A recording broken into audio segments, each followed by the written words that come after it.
Hello friends. What are the chances of getting out of a Pocso case, getting bail and getting acquitted or getting the case quashed?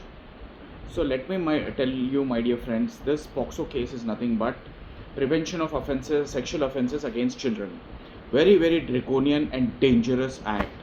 So anybody who is involved in child abuse, they will be arrested and they will be definitely charge sheeted. Number one. So getting the bail in these kind of heinous crimes is next to impossible.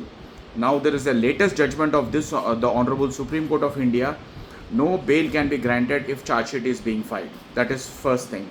And second thing is getting it quashed. There is also another judgment of the Supreme Court of India called Daksaban versus State of Gujarat, wherein the Honorable Supreme Court has clearly held that in heinous crimes like rapes and murders, there is no question of granting bail. Second thing that is ruled out. Quash is also ruled out. Even if it's a false case, there is no question of quashing, there is no question of getting bail.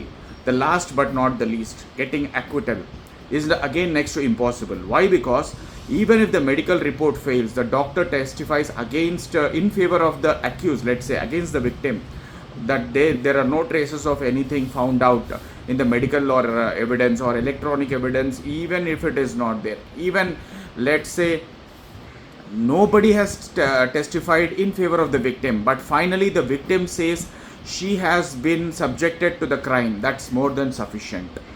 Because a child below 18 years, the testimony of the child or child victim below 18 years is itself sufficient to convict a person.